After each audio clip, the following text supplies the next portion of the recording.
comes from my audience that I must talk about the generic qualities of a leader, the generic attributes of a leader. Having heard my yesterday's talk, my friend, leaders, I would say, they tend to exemplify or even personify the qualities required or expected in the working group in question. Like I'm a soldier, and I, as a soldier, needed to have courage, spirit, determination, guts. Call it what you will. For courage is a military virtue. Every soldier must have. Now, you can apply the same principle to any field, is my conviction. Be it nurses, teachers, lawyers, engineers, accountants, academics, or research scientists, or any other. A leader should possess and express in his or her working life, I think, the 4 or 5 specific attribute or qualities, I call them generic qualities, that are perceived to be as essential in a good prediction in that particular field.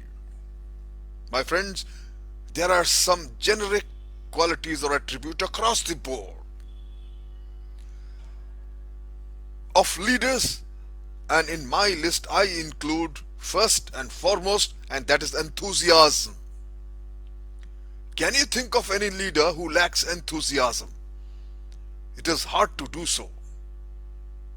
It may be quiet and slow burning enthusiasm rather than the heat and fireworks of passion.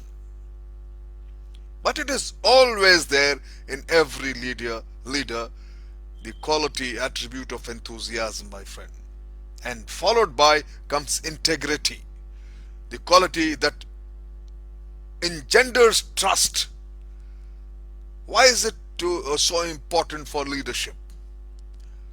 My friend, trust being lost, wrote the Roman historian Livy, all the social intercourse of men is brought to naught. If trust is damaged, everything is finished. Therefore, integrity, specific attribute. Then comes toughness or demandingness, or coupled with fairness. These days we call it simple, firm, and fair. Leadership is not a popularity contest at all. People respect a leader with high standards who will not compromise on them, provided he or she is consistent, fair, and does not ask from others what they do not require from themselves first. Basic. Then of course comes humanity. Cold fish do not make good leaders at all, my friend. Leaders need to exemplify their basic humanness and inner kindness or sympathy when occasion calls for it. And then comes, my friend, confidence. No leader can operate without a quiet confidence. Confidence should not be confused with overconfidence. Many a times it happens. Indeed, without a level of self-confidence, none of us could put our talents to work. Therefore, leaders are not so unique in this respect. Humility, very important. The result of having a proper sense of one's own limitation. Its hallmark are readiness to listen and to be taught, a willingness to admit when one is wrong, and a reverence for others. And ultimately, my friend, a soldier's attribute, and that is courage. Whereas not all physically brave individuals have more courage. All other, all those with moral courage are physically brave as well.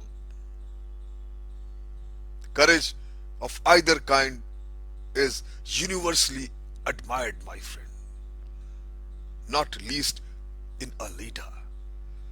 And these simple few attributes I have said, enthusiasm, integrity, toughness, humanity, confidence, humility, and courage, are specific generic leadership qualities which every leader must have. In effective leadership, my friend, I have already spoken about the quality approach and a functional approach. And the group, or both of it, you may notice that in every talk of might I am more adamant and give more emphasis about enthusiasm and integrity as a generic leadership qualities.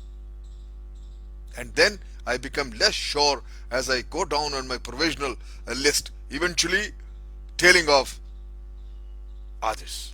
Basically for two reasons. Firstly, I feel that it is important to keep leadership open-ended so that it is fun to think about it and explore it. Cut and dry list of essential qualities. These days we call leadership competencies. Kill of thought. Moreover, there just isn't the evidence to sustain more than 2, 3 or 4 generic qualities at all.